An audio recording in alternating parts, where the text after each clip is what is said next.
आज का सबक सूरह यासीन से शुरू हो रहा है। यासीन का तर्जुमा हरूफ मुक़त्तआत हैं, लेकिन मुक़त्तआत हरूफ के अलावा जिन बुज़ुर्गों ने किया है उन्होंने ये किया है कि यासीन का माना है रब फरमाता है ए मेरे सैयद, ए मेरे सरदार। फरमाया वल कुरानिल हकीम, मुझे कुरान मजीद की कसम हो, इन्नका लमिनल मुरसलीन, बेशक आप रसूलों में से हैं। मुझे कसम हो कि बेशक आप रसूलों में से हैं। फिर अल्लाह तबारक व तआला ने आगे मुतअद्दिद आयात के अंदर सूरह यासीन की मुतअद्दिद आयात के अंदर अल्लाह तबारक व तआला ने गाफिल लोगों को अल्लाह के अज़ाब से डराया है और उन पर हक़ की हुज्जत को कायम किया। लेकिन कुछ सरकश लोग ऐसे होते हैं जिन पर दावत हक़ का असर नहीं होता।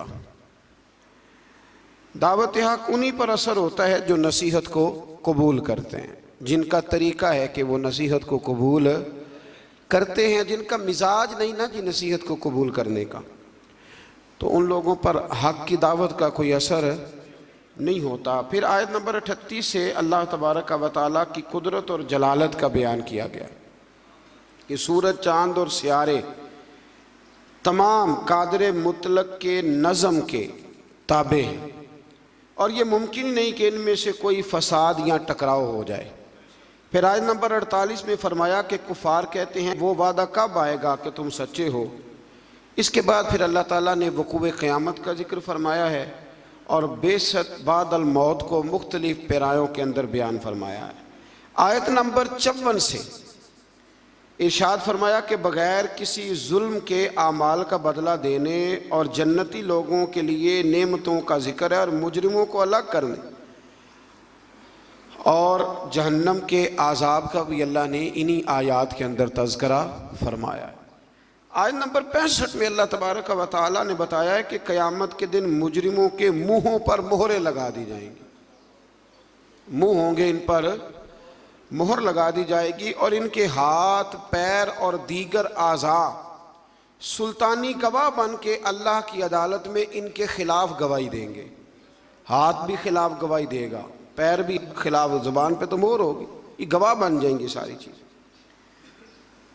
कि हमसे क्या क्या जुराइम कराए जाते थे। फिर आयत नंबर 68 में बताया कि जिसे हम लंबी उम्र देते हैं तो हम इसकी जिस्मानी बनावट को इब्तदाई हालत की तरफ उलट देते हैं।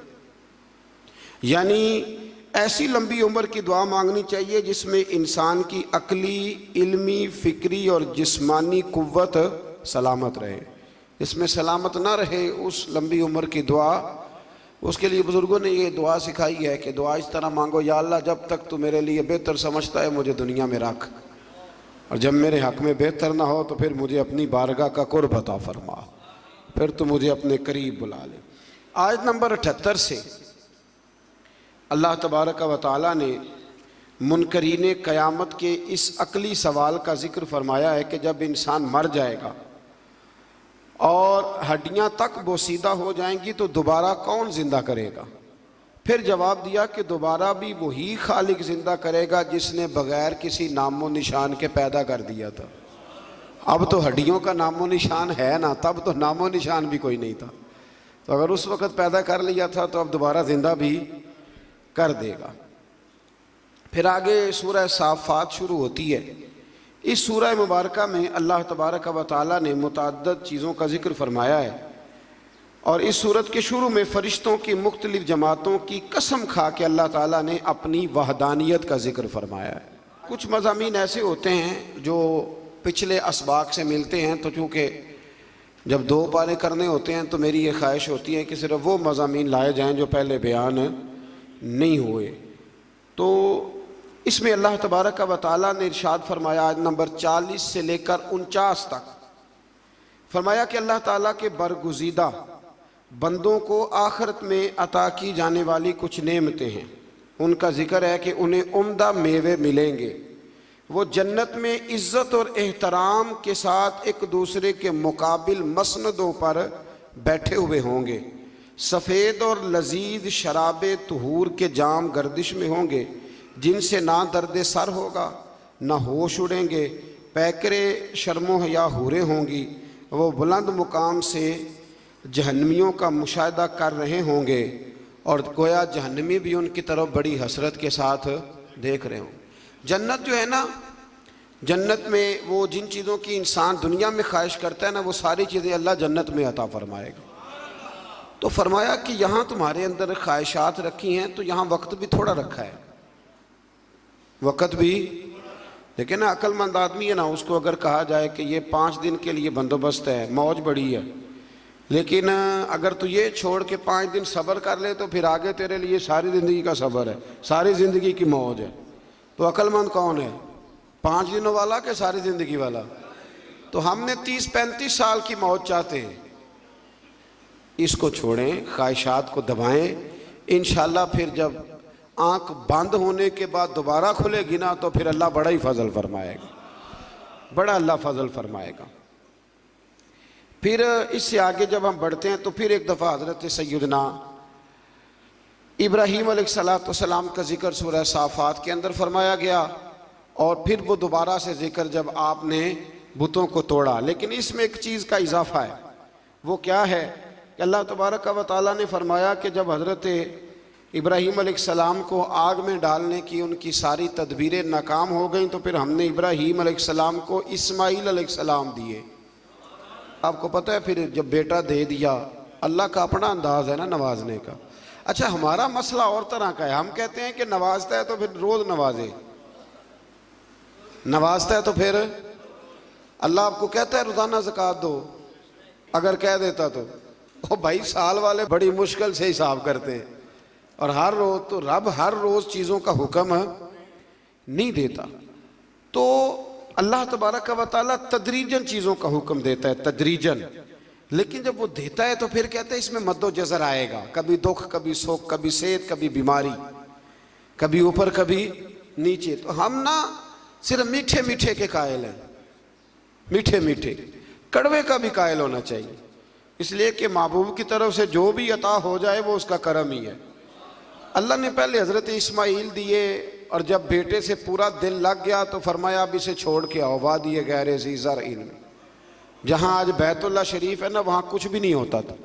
हज़रत जनाब इस्माईल को और उनकी वालदा को छोड़ आए 2 किलो खजूरें और एक मिश्कीदा पानी का, और क्या अल्लाह मैं इन्हें तेरे हवाले करके जाता हूँ। फिर पाबंदी लग गई तो कई साल गए नहीं। मुफस्सिरीन ने बा इख्तलाफ रिवायात 9 साल या 13 साल के हज़रत इस्माईल हुए तो गए, और जब गए तो जाते ही कहने लगे वो यहाँ जिक्र है, फरमाया कि बेटा मैंने ख्वाब देखी है, मैं तुम्हें ज़िबा कर रहा हूँ। फलम्मा बालगा मा उसाया, जब बेटा साथ चलने के काबिल हो गया ना, तो कहने लगे बेटे मैंने ख्वाब देखी है, अन्नी अज़बाहु का, मैं तुम्हें ज़िबा कर रहा हूँ। फंजुर माज़ा तरा, तो अपना इरादा बता।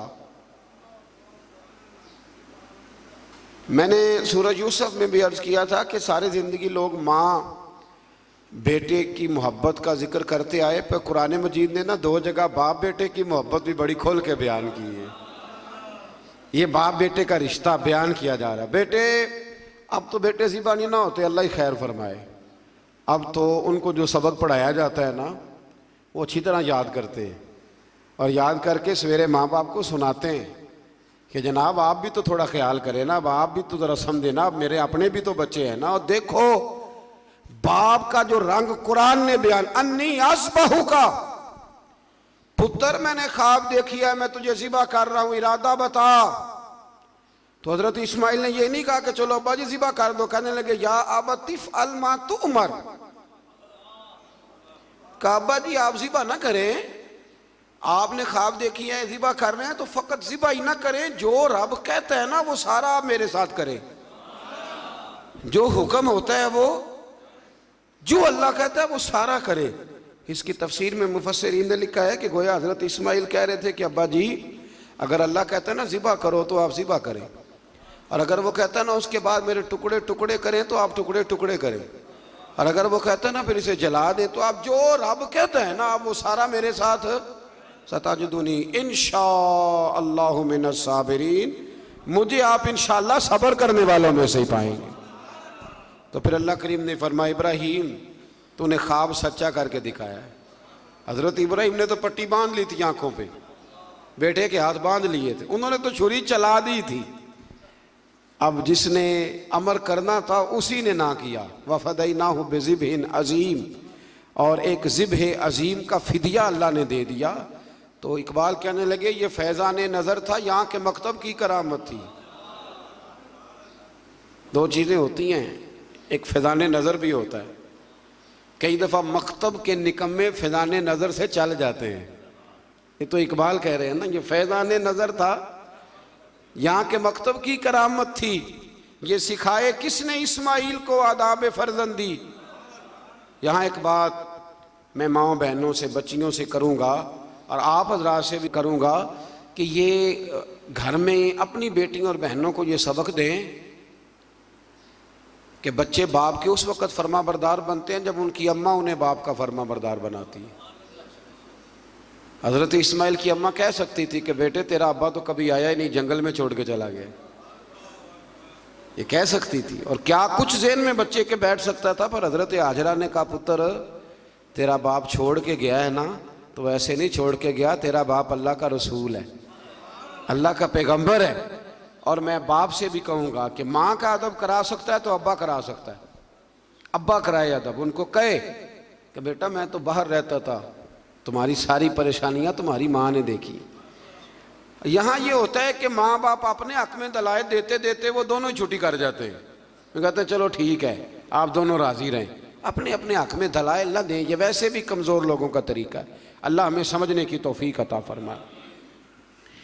फिर अल्लाह तबारक व तआला ने इसके बाद फिर से एक दफ़ा अपने अम्बिया का, हज़रत इसहाक, मूसा, हारून, इलियास, लूत और यूनुस अलैहिस्सलाम जिक्र फरमाया इसी आयत में। आगे फिर सूरत साद शुरू होती है। इस सूरह मुबारका की इब्तिदा में कुरान करीम की कसम खा के फरमाया कि काफिर तकब्बुर और मुखालफत में पड़े हुए हैं। इसके बाद फरमाया सरकार दो आलम सल्लल्लाहु अलैहि वसल्लम की रिसालत और नबी करीम अलैहिस्सलाम के इंतखाब पर और बेशुमार माबूदों की बजाय इलाहे वाहिदा की इबादत पर कुफ़ार का बड़ा ताज्जुब है। ये सारा कुछ कैसे हो गया, सारे बुत छोड़ने पड़ेंगे और नबी पाक को मानना पड़ेगा। तो गोया रब फरमाता जितना मर्जी ताज्जुब करो, मानना तो तुम्हें पड़ेगा, इसलिए कि ये मेरे हबीब हैं, ये तुम्हें मानना तो पड़ेगा। फिर आयत नंबर 10 से उन मुशरिकीन को जिन्हें अपनी ताकत पर नाज था और खुदाई का दावा करते थे, फरमाया कि अगर आसमानों और ज़मीन और इनके दरमियान हर चीज़ की बादशाहत इनकी है तो फिर इन्हें चाहिए कि आसमान की तरफ चढ़ जाएं, और जाहिर है कि ऐसा उनके लिए मुमकिन नहीं है। तो फिर अपने इज्ज़ का इतराफ़ कर लें कि हम ये कर सकते नहीं। फिर इसी सूरत के अंदर अल्लाह ताला ने फिर से एक दफ़ा कौम नूह का जिक्र किया, कौम आद का, फ़िरौन का, समूद का और कौम लूत का अल्लाह करीम ने यहाँ जिक्र फरमाया। फिर आगे चल के ना अल्लाह करीम ने इरशाद फरमाया कि हज़रत सुलेमान अलैहिस्सलाम जो थे वो अल्लाह के बहुत ही अच्छे बंदे थे और अल्लाह की तरफ रुजू करने वाले थे।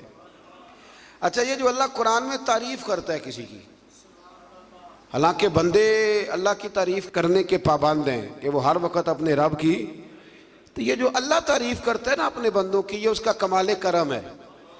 तो अल्लाह बंदों की तारीफ़ करके, नबियों की तारीफ़ करके, वलियों की तारीफ़ करके हमें बताता है कि तुम बिना बंदों पे तनकीद ना किया करो, मेरे बंदों की तारीफ़ें किया करो, तारीफ़ें किया करो। अल्लाह के नेक बंदों की, पैगंबरों की, वलियों की, दरवेशों की तारीफ़ करनी चाहिए। नेक लोगों की बात अल्लाह ताला तौफीक अता फरमाए। फिर इससे आगे जब हम बढ़ते हैं तो अल्लाह ताला ने फिर एक दफ़ा हज़रत अय्यूब अलैहिस्सलाम और उन पर आने वाले मसाइब का जिक्र फरमाया है। फिर अल्लाह तबारक व तआला ने जाके ना आयत नंबर 49 में अहले तकवा के लिए जन्नत की नेमतों का जिक्र फरमाया और जहन्नमियों के लिए अजाब की मुख्तलिफ सूरतों का भी जिक्र फरमाया कि उनको पीने के लिए खौलता हुआ पानी और जहन्नमियों के ज़ख्मों की पीप दी जाएगी, जबकि अहले जन्नत को तरह तरह के फल और शराबे तुहूर मिलेगा। हमारे ना उस्ताद गिरामी फरमाते हैं कि मैं एक दफ़ा ना एक जगह पे किसी प्रोग्राम में मौजूद था, तो वहाँ एक साहब ना तकरीर करते करते कहने लगे, जी एवं मौलवी कहते हैं बिला वजह, जी ऐसे कह देते हैं कब्र में कीड़े आएंगे तो फलाना आएगा। और ये बंदे जब तकरीर कर रहे होते हैं ना, वो जिनका दावा होता है बाज़ों का दरवेशी का, तो वो कोई हद शद का ख्याल कोई नहीं करते। अब आपने ये आयत मुलाजा की ना कि अल्लाह फरमाता है कि जहन्नमियों के जख्मों का पीप पिलाया जाएगा। ये कुरान मजीद की नस है ना कि दोज़खियों को अजाब होगा। तो मौलाना ने कब्र का अजाब बयान किया तो एक साहब उठ के कहा, वो बाद में जो समझ लें कि जो आजकल बने हुए हैं ना दरवेश, वो कहने लगा जी मौलवी जो जिक्र करते हैं ना ये अपनी कब्र का करते हैं, दरवेशों की कब्र में बिच्छू नहीं आएंगे। तो फरमाते में उठ के खड़ा हो गया। मैंने उसको कहा कि तू 2 किताबें पढ़ लेता तो तुझे भी समझ आती। वो जो कुरान ने अजाब बयान किया तो वो किसका किया है, और जो रसूल करीम ने फरमाया है कब्र का अजाब, तो नबी पाक ने किसकी कब्र का जिक्र किया। जी बिच्छुओं से डराते हैं जी मौलवी, फलान करते हैं। और ये बहुत जाहिल लोग इस किस्म की बात करते हैं। मौलवी कौन होता है डराने वाला? मौलवी बेचारे की क्या हैसियत है? मौलवी तो नाकिल है, तो नाकिल लोग हैं, नाकिल नाकल नकल करने वाले, यहां से नकल करते आपको सुना देते, इतनी सी जिम्मेदारी है। और सूरह यासीन अभी गुजरी है, उसमें नबी कहते थे वमा अलैना इल्लल बलागुल मुबीन, भाई हमारे जिम्मे तो खोल के बयान करना है, हमारे जिम्मे तो खोल के। मैंने बड़े दिन पहले कहा था कि हमारी ड्यूटी मनवाने की नहीं बताने की है, हमारी आजान पढ़ने की ड्यूटी है, तलवार चलाने की ड्यूटी नहीं है। तो इसलिए ये जाहिलाना बात है कि जी अजाब का जिक्र ना करो तो जो नबी पाक ने किया है। हज़रत उस्मान गनी कब्र पे खड़े होते तो रो पड़ते थे। लोग कहते आप तो जन्नती हैं, तो हुजूर ने जन्नती कहा है तो रोते क्यों है? तो फरमाने लगे जिस महबूब ने मुझे जन्नती कहा है उन्होंने कहा है कब्र आखिरत की मंजिलों में से पहली मंजिल, इसकी तैयारी करो। और हुजूर पता है कब्र के बारे में क्या फरमाते? सहाबा कहते हैं जनाजे में हम नबी पाक अलैहिस्सलाम के साथ गए तो कब्र तैयार होने में देर थी। हुजूर एक साइड पे बैठ गए, जनाजा पढ़ के देर तक हुजूर अलैहिस्सलाम ने गर्दन मुबारक झुकाए रखी। हमारी ख्वाहिश थी कि चलो मौका मिल गया तो कोई मीठी प्यारी बात ही सुन ले, लेकिन हुजूर गर्दन झुकाए रहे। कहते हैं देर के बाद गर्दन उठाई तो आंखों में आंसू थे, और रो के हुजूर ने फरमाया, रो के फरमाया भाइयों दोस्तों कब्र की तैयारी कर लो, ये मामला बड़ा कठिन है। तो हुजूर तो रो के कहते हैं कब्र की तैयारी कर लो, और यहाँ लोग कहते हैं जी आप बिच्छुओं की बात सुना रहे हैं फलाने। ये तंज ना करें आप किसी पे भी, आप ख्याल करें और बचें उस वक्त से कि अल्लाह तबारक व तआला के सामने जब खड़े होना है, अल्लाह ताला सारी उम्मत पर अपना खास फजल फरमाए। फिर अल्लाह तबारक व तआला ने आयत नंबर 71 से आगे कमो बेश सारी सूरह मुबारक में ना फिर से हज़रत आदम का वाक़या जिक्र किया है। मैंने शुरू में अर्ज़ किया था ना कि गालिबन 7 जगह पे कुरान मजीद में हज़रत आदम का वाक़या आया है।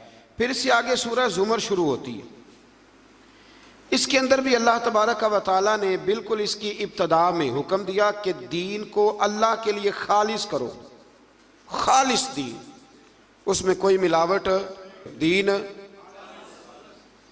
आपको पता चल जाए कि घी में मिलावट है तो ख़रीदते हो, चीनी में, तो अगर नमाज में हो जाए तो चलो थोड़ा सा लोगों को पता चल जाए मैं नमाजी हूँ, ये भी शिरक असगर है, रियाकारी भी, अगरचे इसका वो हुक्म नहीं पर यह भी गलत है। यानी चलो सदका देता हूँ थोड़ा सा, अल्लाह भी राज़ी हो जाएगा और बंदों को पता चल जाएगा मैं सखी हूँ, तो रब तो खालिस दीन को कबूल करता है, खालिस, लिहाजा मुखलिस हो के अल्लाह की इबादत करें। आयत नंबर 5 एक बार फिर अल्लाह ताला की कुदरत का जिक्र है कि उसने आसमानों और ज़मीनों को पैदा किया, गर्दिश लैलो नहार का निज़ाम बनाया, और सूरज और चाँद के लिए अपना अपना मदार और मंजिलें मुकर्रर की। तमाम इंसानों को एक जान यानी आदम अलैहिस्सलाम से पैदा किया। सबको किससे पैदा किया है? तो फिर सारे क्या हुए? भाई भाई हुए ना सारे। कहाँ से पैदा किया? बाप साहब का। लेकिन अड़ जाते हैं बंदे। आप जाट को बाट कह के देखें, अब नाम तो ले जरा, नहीं इतना ऊंचा उड़ान हमारी हो गई है कि अल्लाह तबारक व तआला माफ़ करे कि वो पकड़ाई नहीं देती। ये कबीले तारुफ के लिए होते, तारुफ हो जाए, कोई ऊंचा छोटा बड़ा नहीं होता। नबी पाक सल्लल्लाहु अलैहि वसल्लम ने बड़ी वजाहत से कई जगह हमें ये बात समझाई है। फरमाया हर एक को हमने एक जान हजरत आदम से पैदा किया और उन्हीं से उनका जोड़ा पैदा किया, और वहीं से वही जो माँ के पेट में तय दर तय जुल्मतों में इंसानों की परवरिश फरमा देता है।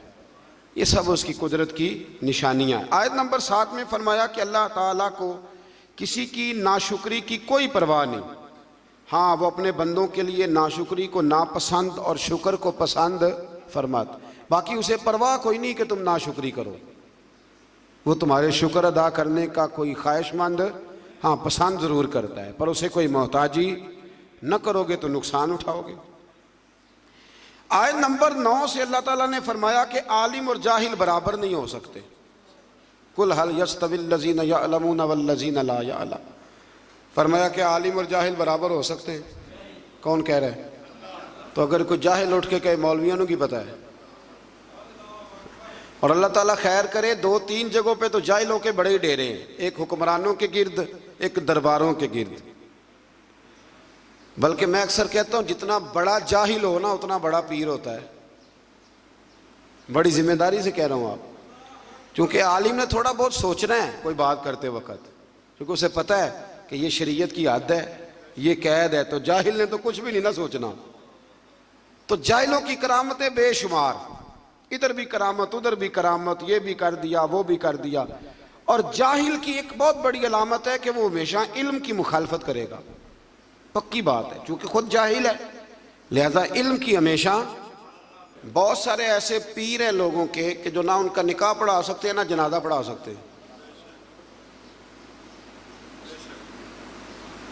यानी पीर ऐसा ना खुशी में शरीक हो सकता है लेकिन पीर है। अजीब बात है ना कि तुम्हें निकाह का मसला आलिम बताए, तलाक का मसला, यानी तुम्हारे बेटे के पैदा होने से लेकर तुम्हारे बच्चे के निकाह से लेकर और तुम्हारे माज़अल्लाह मरने और जनाजे तक सारी ड्यूटी आलिम करता है। और वो मोटरसाइकिल खरीद लेना तो सारे गांव को मुसीबत पड़ जाती है कि इसने कहाँ से ले ली है, सवाल जवाब करते हैं। और पीर का बेटा मुतलक जाहिल होता है, मुतलक। बहुत सारे ऐसे पीर हैं जो दुआ नहीं मांग सकते स्पीकर के आगे। लेकिन क्या किया जाए कौम का, कैसे समझाया जाए, कौन सा ऐसा दरूद पढ़ा जाए? तवीज़ लिखते जा रहे हैं, तवीज़ लिखते जा रहे हैं, और वो भी नहीं लिखने आते हैं, फोटो कापियाँ करा लिए, मोहरें बनवा ली। कुछ खुदा का खौफ करें, कुछ थोड़ा सा ख्याल करें। पीर के लिए पहली शर्त यह है कि उसे खुद तो रास्ते का पता हो कहाँ जाना है। जिस ड्राइवर को खुद नहीं पता वो आपको लाहौर कैसे पहुँचाएगा? तो उसको खुद तो पता हो। बां जिल्मो जो करे फ़कीरी वो काफिर मरे दीवाना हो। मेहरबानी करें आप। जुबे कुबे देखती है कौम, बड़े बड़े जनाब रंग डंग देखती है तो उलझ जाती है। तो अल्लाह तबारक व तआला ने फरमाया आलिम और जाहिल बराबर हो सकते, अल्लाह ने कहा है। इसलिए हमारी ड्यूटी है उलमा को इज़्ज़त दे, ये हमारी ड्यूटी है। मैं कई दफ़ा उलमा की शान में हदीसें इसलिए नहीं बयान करता कि वो लोग हम पे फिट ना कर ले और अंदर नफ्स बैठा है। वो भी कई दफ़ा कहता है कि चाहे तो अपनी बात कर रहा है, लेकिन रमज़ान है। मैं खालिसतन अल्लाह की रिज़ा के लिए अर्ज़ करता हूँ। मेरे रसूल करीम अलैहिस्सलाम ने आलिम के लिए फरमाया है, फरमाया आलिम मेरा जानशीन है। कोई ज़ईफ़ रवायत निकाल के दिखाए कि हुज़ूर ने कहा दरवेश मेरा जानशीन है। ठीक है, जो आलिम बेअमल है मैं उनकी बात नहीं कर रहा, लेकिन हुज़ूर ने फरमाया उलमा अंबिया के वारिस हैं। और साहिब तफसीर रूहुल बयान ने हदीस लिखी है, हुज़ूर ने फरमाया जिसने आलिम से हाथ मिलाया समझे मेरे साथ मिलाया है, जिसने सच्चे आलिम की संगत की समझे मेरी संगत की। और क्या खूबसूरत लफ्ज़ हैं हदीस के। हुज़ूर फरमाने लगे जिसने आलिम का चेहरा देखा समझे अपने नबी का दीदार किया है। आप छोटी बात समझते हैं इसको। इसलिए वक्त निकाल कर मैं अपनी ज़ाती ज़िंदगी में वक्त निकाल के जाता हूँ उलमा से मिलने। पता चल जाए मुस्तनिद और बाअमल आलिम आया तो मैं कभी पीछे नहीं रहता, मैं आगे बढ़ के जाता हूँ, मुलाकात करने की कोशिश करता हूँ। और ये हदीसें मेरे ज़हन में होती हैं हमेशा। कोशिश फरमाया करें। अल्लाह तबारक व तआला समझने की तौफीक अता फरमाए। फिर अल्लाह तबारक व तआला ने आयत नंबर 10 में मोमिनीन को तकवे पर कारबंद रहने और रुकावट की सूरत में अल्लाह की ज़मीन के वसी होने और मसाइब व आलाम पर सब्र करने वाले के लिए बेहिसाब अजर व सवाब का जिक्र किया है। फरमाया अगर तकवे के रास्ते में तुम्हारा मुल्क रुकावट बने तो ज़मीन बड़ी वसी है, कहीं और चले जाओ। लेकिन इख्तियार तकवा ही करना है। फिर आयत नंबर 15 से गैरुल्लाह की इबादत करने वालों के लिए अज़ाब शदीद और बुतों की इबादत से इज्तनाब करने वालों और अल्लाह की तरफ रुजू करने वालों और अच्छी बात सुनकर पैरवी करने वालों को बिशारत देते और हिदायत देने का भी मेरे रब ने जिक्र फरमाया। आयत नंबर 22 में फरमाया कि जिसके सीने को इस्लाम के लिए अल्लाह खोल देता है तो वो अपने रब की तरफ से नूरे हिदायत पे कायम रहता है। कोई अल्लाह खुशखबरी दे रहा है कि अगर मैंने तुम्हें कलमे की तौफीक दिया तो समझो मैंने हिदायत का रास्ता तुम पे वाज़ेह फरमा दिया। फिर आयत नंबर 23 में कुरान मजीद की असर आफरीनी को बयान किया गया। ये मिलते जुलते मज़ामीन पर मुश्तमिल बेहतरीन कलाम है जिसे बार बार दोहराया जाता है। जिनके दिलों में खशियत इलाही है इसे सुनकर इनके बदन के रोंगटे खड़े हो जाते और इनके जिस्म और दिल अल्लाह की याद के लिए नरम हो जाते। फरमाया ये मिलते जुलते मज़ामीन है जिनको बार बार दोहराया जाता है। कुरान में कौन से मज़ामीन है और बार बार? ये शिकवा भी छोड़ दें कि हमारी मस्जिद का खतीब हर साल एक ही मजमून बयान करता है। अल्लाह कहता है कुरान के मज़ामीन को बार बार दोहराया जाता है। तो जंगे बदर हर साल जब बयान होती है तो वही बयान होगी ना जो पहले से हदीसों में लिखी हुई है। एक कोई नया वाक़या दर्ज करके बयान हो। कौम को इस पर भी शिकवा होता है, कहते पिछले साल भी सुनाया था। मैं एक जगह पे गया तो मुझे कुछ लोग कहने लगे जी आप तकरीर छोटी करते हैं तो आप ना आज हमने लंबी तकरीर सुनी है, पिछले साल भी आपने 40 मिनट तकरीर की थी। मैं क्या तुसी पिछले साल वाली सुनाओ तो नवी सुन लो, ठीक हो गया ना जी। मैंने कहा पिछली सुनाएं और नहीं सुन लें। और कभी कभी बड़े सिखाने वाले लोग भी मिलते हैं। एक जगह पर तकरीर ख़त्म करने लगा तो एक बुज़ुर्ग हैं, वो बड़ा मुझसे प्यार करते मोहब्बत करते हैं, बड़ी उनकी दिलचस्पी है। तो मैंने तकरीर ख़त्म करते हुए कहा कि बस जी। तो बाबा जी कहने लगे नहीं थोड़ी सी और। मैं क्या मैं कमा ख़त्म हो गई है? कहते जे ख़त्म हो गई तो मुड्डो लग पवो, ये ही सुना दियो दोबारा। अब ये सिखाने वाली बात है ना जी कि बुज़ुर्ग बहुत सारे हाज़िर दिमाग होते हैं। कहने लगे आप शुरू से लग जाएं जहाँ से शुरू किया था, और हमें ना ज़्यादा सुना है। अल्लाह करीम तौफीक अता फरमाए। फिर आयत नंबर 60 में अल्लाह पर झूठ बांधने वालों के चेहरों के स्याह होने का जिक्र फरमाया। जो अल्लाह पे झूठ बांधेगा उसका चेहरा, कभी कभी ना हम भी कह देते हैं कि अल्लाह कुरान में ये भी तो कहता है ना जी। तो आपको पता है ये आयत है कुरान की, है सही आयत। इस तरह उस दिन बात नहीं हो रही थी सूरत यूसुफ में कि जी वो भेड़िए ने हजरत याकूब से क्या कहा था। मैं क्या मैनू तो नहीं पता उन्हें किया क्या। कहते उन्हें आख्या जे मैं यूसुफ खादा हो तो मैं 14वीं सदी का मौलवी होवां, पता नहीं केड़ी किताब आया, लेकिन बात मशहूर बड़ी है कि नहीं। कुछ मसले ऐसे हैं जिनका कोई वजूद नहीं। तो कहते हैं जी जिन्हें उमरा कर लिया तो अज फर्ज हो गया। मैं क्यों को खान रोटी ना हो तो अज किवें फर्ज हो गया। लेकिन जो मसले बिल्कुल किसी कोई वजूद नहीं वो बड़े मशहूर है और बड़े ज़बरदस्त मारूफ है। तो ये किसी जगह रवायत नहीं। उलमा की तौहीन के लिए लोग बातें गढ़ लेते हैं लेकिन कहीं भी मौजूद नहीं है। आयत नंबर 62 में फरमाया कि अल्लाह ताला हर चीज़ का खालिक और निगहबान है और ज़मीन व आसमान की कुंजियों का मालिक भी अल्लाह ही है। चले बात आ गई तो एक मसला इस तरह का और भी है, वो रमज़ान में ज़्यादा बयान होता है कि कीड़ी नज़र ना आए तो खाते रहना चाहिए, चींटी नज़र ना आए तो मैनू महीना महीना नहीं जी दिसदी। और आप में से बहुत सारे ऐसे लोग हों जिन्होंने सारे रोजे देखे ही नहीं, क्या करें फिर। और बहुत ज़्यादा तेज़ रोशनी हो लाइटों की तो वैसे ही नज़र कोई नहीं आती। ये सवाल किसी ने पूछा था तो चलो उसका जवाब भी आ गया। कहने लगे कि रोज़े के टाइम अजान तक खाना पीना चाहिए या ऐलान हो जाए तो बंद कर देना चाहिए। ये जो अजान होती है ये रोज़ा बंद करने के लिए नहीं होती, अजान नमाज के लिए होती है, वो सारा साल होती है। अजान किस लिए होती है? और किसी वक्त मौलवी साहब की आँख 10 मिनट लेट भी खुलती है तो लेट भी होती है अजान। अजान का रोज़े से कोई ताल्लुक़, रोज़े का टाइम से ताल्लुक़ है। जब ऐलान हो जाए ना बंद कर दो तो लिहाजा रोज़ा वहीं पे बंद करना है। वो अल्लाह ताला माफ़ करे। मैंने एक शख्स को मस्जिद में एक दिन मसला बताया तो वो कहने लगा जी मेरे ते अब्बा जी कहते ने बड़ियां बांगा होनियां ने अजे, तू खांदा रहो। मुझे नहीं पता, मुझे पहली दफ़ा उस दिन पता चला। वो कहने लगे मैनू अब्बा जी आख्या वो बड़ियां बांगा होनियां ने, ये अजे पहली हुई है, तू एंड वाली तक खा। ओ खुदा के बंदो, रोज़े का अल्लाह ने हद बनना मुकर्रर फरमाया है, तो आप हद में रहेंगे, बेहद। अब तो कैलेंडर हैं और आप टीवी पे यूं पट्टियां चल रही हैं, ये टाइम है, जो अखबार छप के आ जाएगा उस पर कल का टाइम लिखा होगा। किस चक्कर में आप।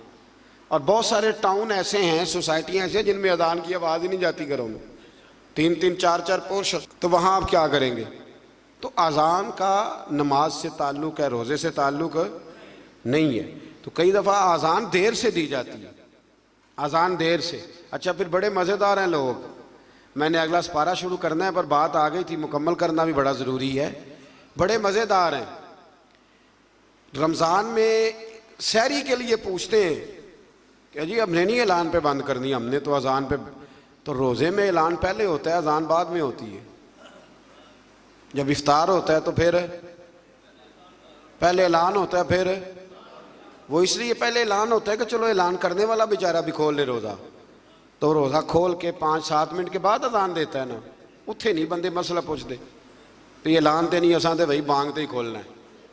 पूछा कभी किसी ने, तो ये क्यों ऐसे काम कर, जिनका वजूद कोई नहीं, वहाँ कोई और बात और यहाँ कोई है ना अजीब बात। यानी ज़कात देनी होती है ना जब, तो ज़कात का निसाब 52.5 तोले चांदी भी है। उस वक़्त कहेंगे जी वो 7.5 तोले सोने के बराबर पैसे होंगे फिर देनी है। ऐसे ही है, 2.25 सेर गंदम मैंने देनी है जी फतराना, तो मैं कहता हूँ तू 3.5 किलो खजूरें फतराना देना, और देना भी अजवा की कीमत। वो क्यों नहीं देता, हदीस में तो वो भी आया है। हालांकि अरब के बाद इलाके ऐसे थे जहाँ खजूरें सस्ती थी, गंदम महंगी थी, इसलिए उनका वजन ज्यादा रखा गया खजूरों का, गंदम का थोड़ा रखा गया। अब किस हिसाब से देते हैं। आज सवेरे एक बंदे ने मसला पूछा है, कहता है जी बच्चे बाहर हैं तो उन्होंने फतराना उथों दे हिसाब ना देना कि इथों दे हिसाब ना। मैं क्या, बड़ा लाख रुपया फतराना है जिसका हिसाब करते फिरते हो। ओ खुदा के बंदे, दे दे जो देना है, और फतराना हैसियत के मुताबिक दें। कुछ बंदे ऐसे हैं जिनका 5,000 बनता है एक बंदे का, मैंने कहा हैसियत के मुताबिक दे। जो गरीब आदमी है वो दे 200 रुपया, ठीक है, अर्ज नहीं, साल के बाद देना है ना अल्लाह के कहने पर। तो आप मेहरबानी करें, अल्लाह तौफीक अता फरमाए समझने की। इस पारे के शुरू में अल्लाह पर झूठ बांधने और हक को झुटलाने वालों को जहन्नमी करार दिया गया है, जो हक को झुटलाते और सच्चे दीन को लेके आने वाले यानी रसूलुल्लाह सल्लल्लाहु अलैहि वसल्लम और उनकी तस्दीक करने वाले को मुत्तकी कहा गया है। तस्दीक करने वाले हज़रत अबू बकर सिद्दीक हैं। हुजूर सच लेके आए और जनाब सिद्दीक अकबर ने उसकी तस्दीक की। ये कम बेश तमाम मुफस्सिरीन ने हज़रत सिद्दीक अकबर का नाम ही लिखा है। फिर आगे जाके अल्लाह तबारक व तआला ने आयत नंबर 41 में रसूलुल्लाह सल्लल्लाहु अलैहि वसल्लम को तसल्ली देते हुए फरमाया कि हमने आप पर हक पर मबनी किताब नाजिल की है, सो जो हिदायत को इख्तियार करेगा उसका फ़ायदा उसी को पहुँचेगा, और जो गुमराही इख्तियार करेगा उसका वबाल भी उसी पे होगा। आप इनके ज़िम्मेदार नहीं हैं। अगली आयत में नींद को आर्जी मौत से ताबीर किया गया और बताया कि नींद और मौत में इतना ही फ़र्क है कि मौत की सूरत में बंदे की रूह आर्जी तौर पर नहीं बल्कि मुद्दत दराज के लिए कब्ज़ कर ली जाती है। आप बताइए, जब नींद आई होती है आपको, वैसे आपने आधा घंटा 20 मिनट गुजारने हों तो पता होता है कि 20 हो गए, 10 हो गए, तो सोए सोए आँख खुलती है तो हो इतना टाइम हो गया। तो अल्लाह फरमाते हैं इसी तरह मौत का मामला होगा। कुछ लोग ना कब्रों से उठाए जाएंगे, तो एक रवायत में यूँ भी आता है कि जब कब्रों से उठाए जाएंगे तो वो कहेंगे ओहो मैं तो जोर पढ़ के सोया था कि असर का टाइम हो गया।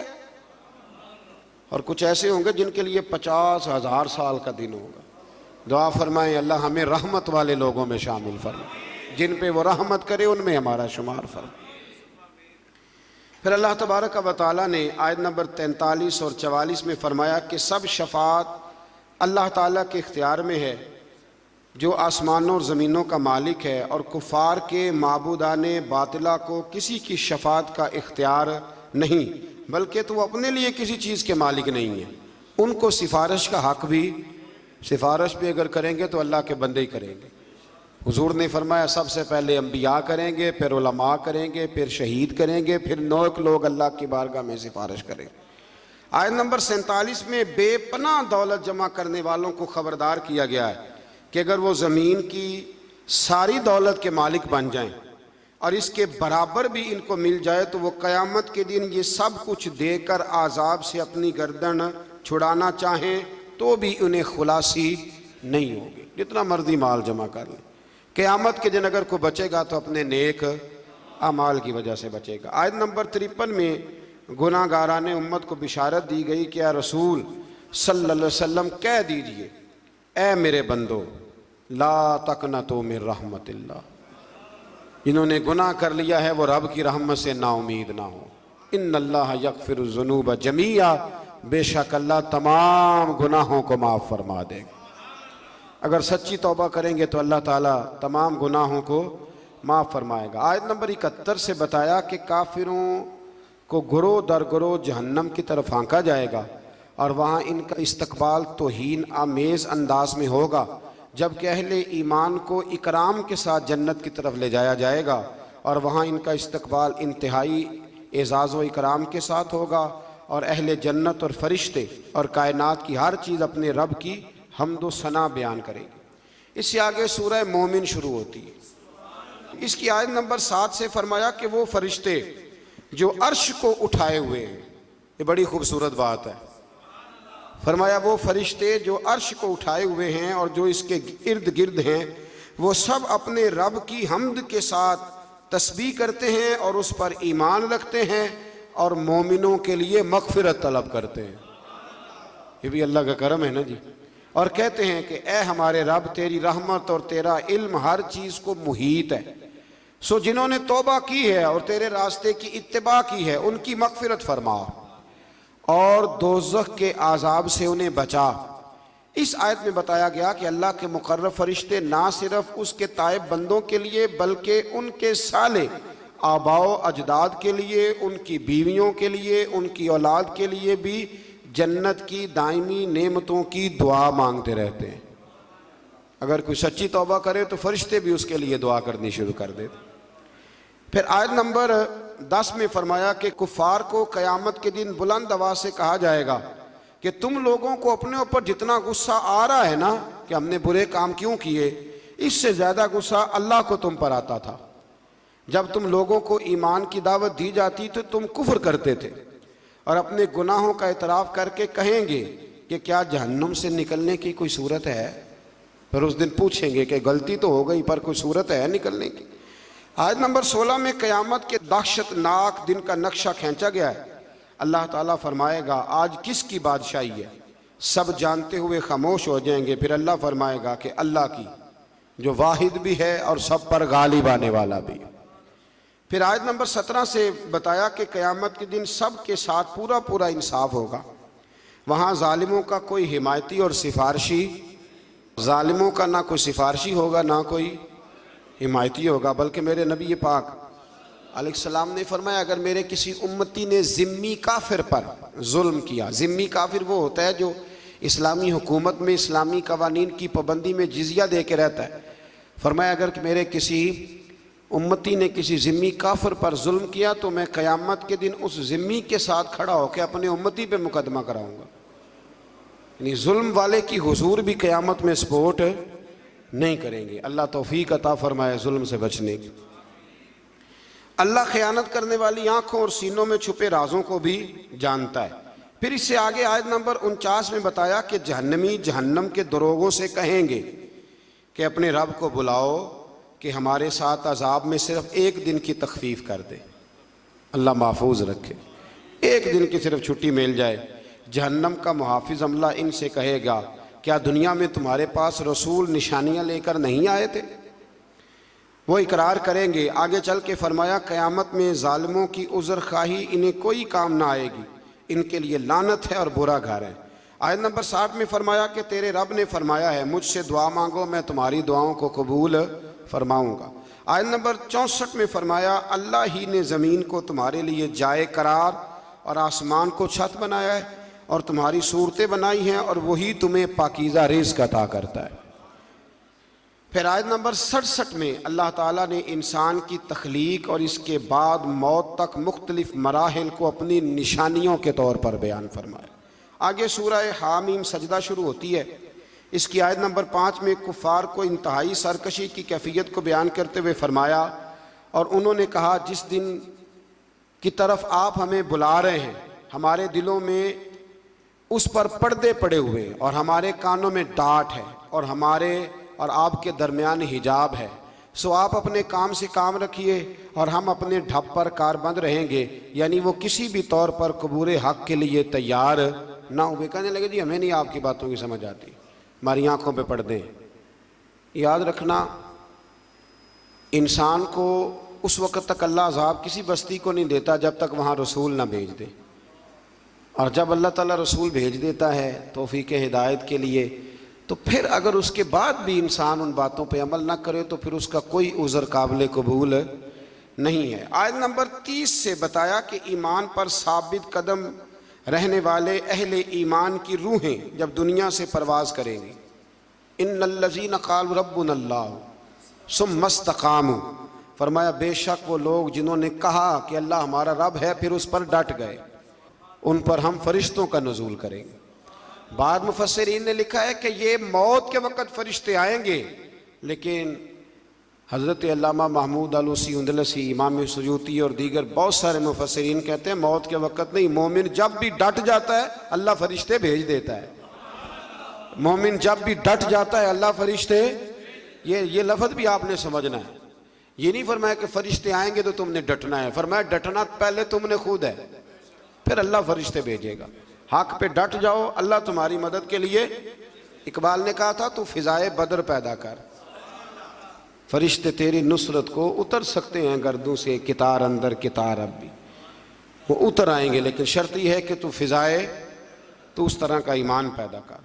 फरमाया फरिश्ते नाजिल होंगे और कहेंगे कि तुम न किसी आने वाली बात का खौफ करो, न किसी गुज़श्ता बात का रंज और मलाल, और इस जन्नत की बिशारत सुनो जिसका तुमसे वादा किया गया।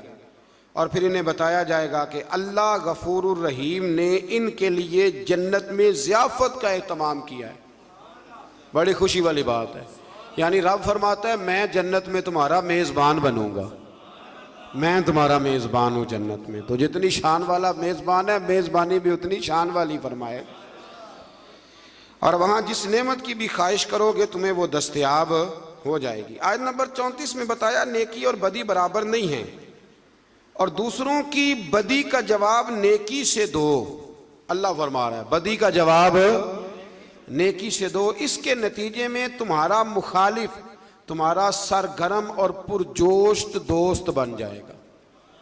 अगर तुम जवाब नेकी से दोगे ना, मेरे पास वक्त नहीं वरना यहाँ कुछ हदीसें पढ़ता जिनमें नबी पाक अलैहिस्सलाम ने उन लोगों से नेकी की जो बज़ाहिर जुल्म करने आए थे।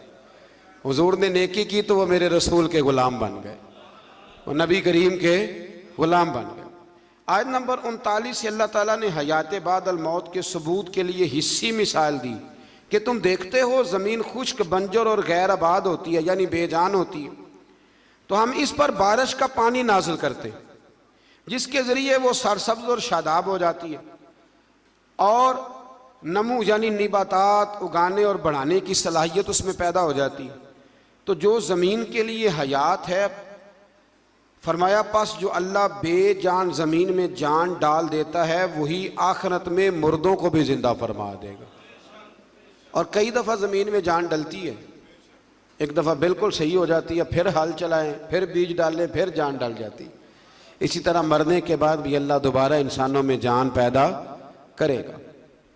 आयत नंबर 42 में कुरान की शान एजाज़ को बयान किया कि इसमें किसी भी जानिब से बातिल की कोई आमेज़श नहीं हो सकती। ये सरासर हक है, कुरान सरासर हक है। मेरी ये ख्वाहिश है, ये ना सुन्नत है क़यामुल लैल आखिरी 10 रातों का, आप अपने अपने घरों में या अपनी अपनी मस्जिदों में कम से कम ताक रातों में रात को कुछ देर के लिए जल्दी ज़रूर उठें। सारी रात हो सके तो बड़ा ही अच्छा है। हज़रत आयशा कहती है नबी पाक सल्लल्लाहु अलैहि वसल्लम नफल के लिए पाबंद नहीं करते थे, पर रमज़ान की आखिरी 10 रातों में कहते थे उठो, ख़वातीन भी कोशिश करें। ये आखिरी 10 दिन जो होते हैं ना बड़े कीमती, और बिलखुसूस ताक रातें। बता इसलिए रहा हूँ कि आप में से कोई नेकी करेगा तो मेरे लिए भी बख्शिश का गुज़रिया बनेगा। ज़रूर कोशिश करें, कम से कम 1 घंटा, अगर आप मतलब नहीं सारी रात बेदार रह सकते तो 1 घंटा आप रोज़े से ज़रा पहले उठ जाएं, कुछ तिलावत, कुछ इबादत, कुछ दरूद पाक, यारो बड़ा ही ज़रूरी है। हुजूर ने बड़ा ही पसंद किया है और बड़ी कीमती, ये वो अजीम रातें हैं जिनके लिए खैमा लगा के मेरे नबी मस्जिद में ही बैठ गए। तो आप इनमें कोताही न करें। अल्लाह ताला तौफीक अता फरमाए।